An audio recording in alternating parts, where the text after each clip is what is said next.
Welcome to Global Unmasked, where we delve into the stories behind the headlines. Today, we explore the controversial Information and Communication Technology (ICT) Act of Bangladesh, a law that has been both praised for regulating digital content and criticized for curbing freedom of speech. Has the ICT Act protected citizens from cybercrimes, or has it been weaponized to silence dissent and control narratives? Join us as we uncover the complex layers of the ICT Act, its impact on freedom of expression, and the debates surrounding its enforcement.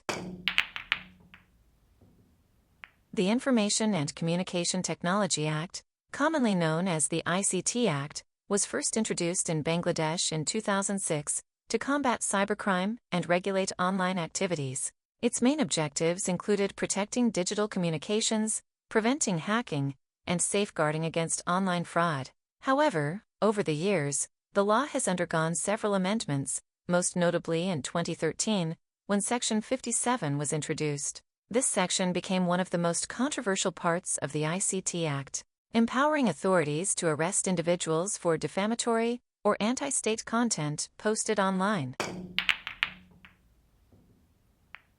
Section 57 of the ICT Act allowed for the arrest and prosecution of individuals for publishing fake, obscene, or defamatory content online, with penalties of up to 14 years in prison and hefty fines. Critics argued that the language of Section 57 was overly broad and vague, allowing authorities to interpret it in various ways. This led to a surge in arrests of journalists, activists, and social media users for expressing dissent or criticizing government actions. The provision became synonymous with censorship and oppression, sparking national and international outrage. The ICT Act, especially Section 57, has been widely criticized for stifling freedom of speech and press freedom in Bangladesh. Reports by international organizations such as Human Rights Watch and Amnesty International have highlighted how the act has been used to intimidate journalists, bloggers, and social media users. In many cases, individuals were arrested for merely sharing or liking a Facebook post that was deemed anti-state or defamatory. The chilling effect created by the ICT Act has led to widespread self-censorship, limiting open debate and the free flow of information. Before we continue, we'd like to remind you to subscribe to our channel. With 98.4% of our viewers not subscribed, your support is crucial for us to bring more in-depth analyses like this one. Hit that subscribe button to stay informed about important global issues. There have been numerous cases where the ICT Act was applied controversially. Asif Mohuddin, a prominent blogger and secular activist, Asif Mohuddin was arrested in 2013 under the ICT Act for his writings that were deemed offensive to religious sentiments. Shahidul Alam, in 2018, renowned photographer Shahidul Alam was arrested under similar laws after giving an interview criticizing the government. His arrest sparked international outcry and brought attention to the misuse of digital laws. Student protests. During the student protests in 2018, several students were detained under the ICT Act for their social media posts criticizing the government's handling of the situation. These cases highlight how the Act has been used to silence voices of dissent.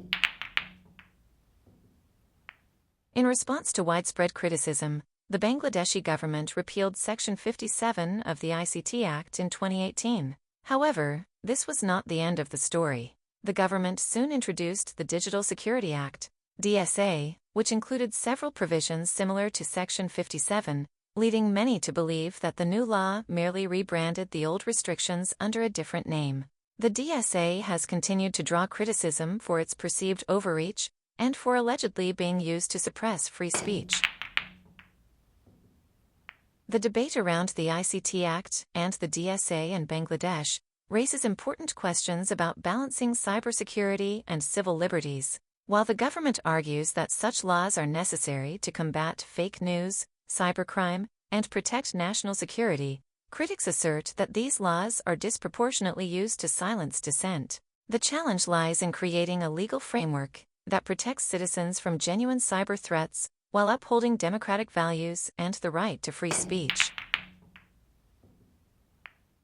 The ICT Act and its successor, the Digital Security Act, have sparked vital discussions about digital rights, freedom of expression, and governance in the digital age. As Bangladesh continues to grow in the digital sphere, finding a balance between regulation and freedom will be crucial for the future of its democracy. The world watches as Bangladesh navigates these complex challenges, with the hope that a more transparent and just digital landscape will emerge. Thank you for watching this episode of Global Unmasked. If you found this video enlightening, please like, share, and comment your thoughts below. Don't forget to subscribe to our channel for more deep dives into the stories that shape our world.